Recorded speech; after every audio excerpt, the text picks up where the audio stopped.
In nomine Patris et Filii et Spiritus Sancti. Amen. Magandang umaga sa ating lahat, saan man panig ng buong mundo, mga nakikinig at nanonood ngayon. Atin naman pakinggan ang mabuting balita ng Panginoon ayon kay San Mateo. Glory to you, Lord Jesus Christ.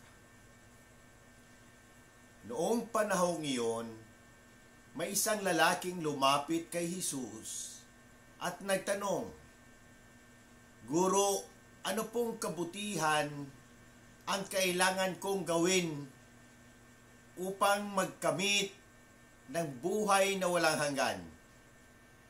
Sumagot si Jesus, "Bakit mo ako tinatanong kung ano ang mabuti?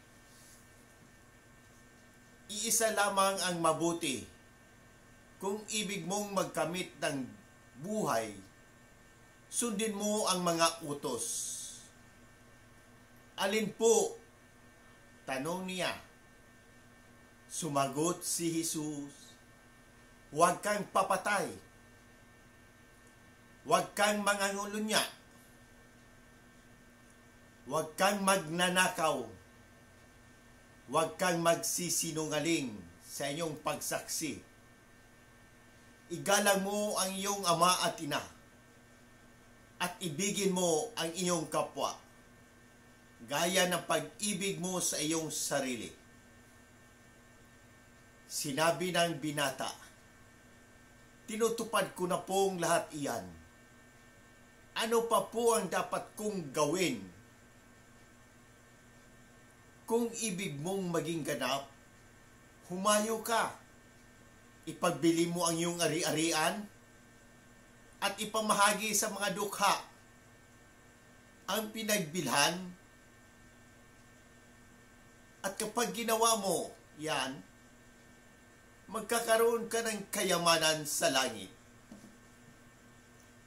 Pagkatapos, bumalik ka at sumunod sa akin."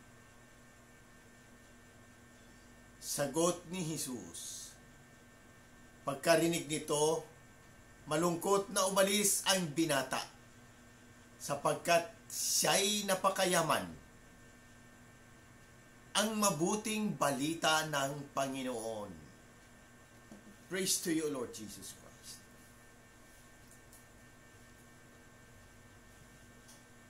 Ang paggunita kay Ezekiel Moreno, pari, at unang pagbasa sa Ezekiel, pagnilayan natin bilang mga Romano Katoliko. Sa ating Ebanghelyo ngayon, isang binata ang lumapit kay Jesus upang magtanong kung ano ang dapat niyang gawin upang magkamit ng buhay na walang hanggan. Sinagot siya ni Jesus sa pamamagitan ng pagbibigay diin sa mga utos ng Diyos, na lahat ay may kinalaman sa pag-ibig sa Diyos at kapwa.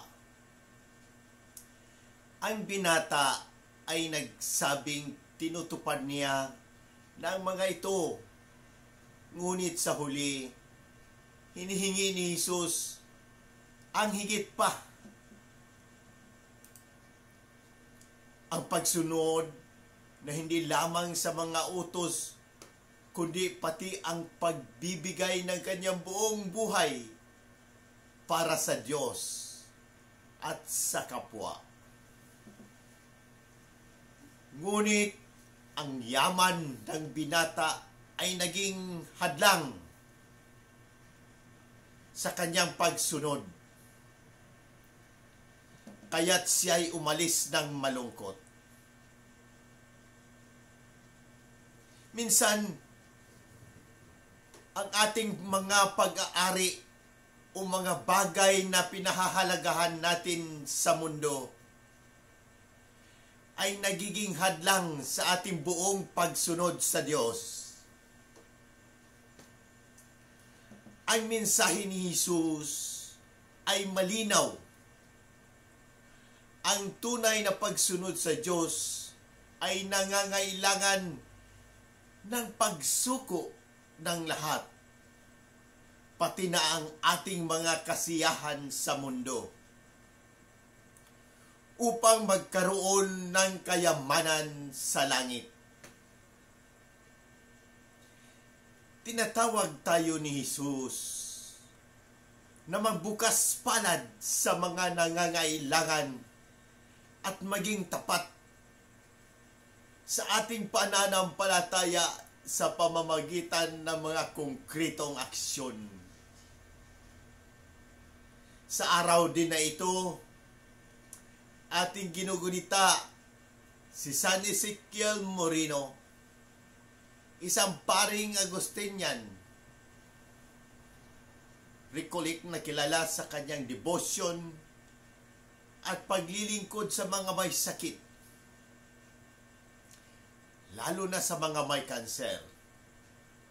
Siya ay isang halimbawa ng pagsuko ng sariling kaginhawaan upang mapaglingkuran ng Diyos at ang kanyang mga tao. Ang kanyang buhay ay isang inspirasyon para sa atin upang ipagpatuloy ang misyon ng paglilingkod sa kabila ng mga pagsubok. Naway tulad ni San Ezekiel Moreno, natuto tayong yakapin ang buhay ng paglilingkod at pagkakawang gawa, at naway palakasin natin ang ating pananampalataya upang magawa ang hinihingi ni Jesus, ang pagsunod sa Kanya ng walang alinlangan. Amen.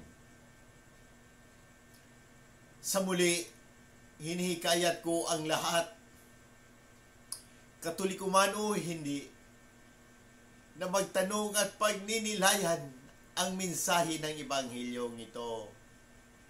Kung may mga katanungan kayo tungkol sa pananampalataya, ang ating simbahan o sa anumang aspeto ng ating buhay, bukas ang aking puso na sagutin ang mga ito.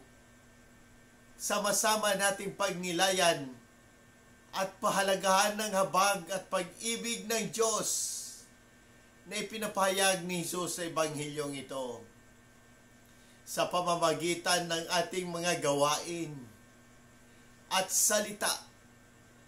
Naway maging daluyan tayo ng habag at pagmamahal ng Diyos sa lahat ng tao. Amen. In nomine Patris et Filii et Spiritus Sancti. Amen. God bless.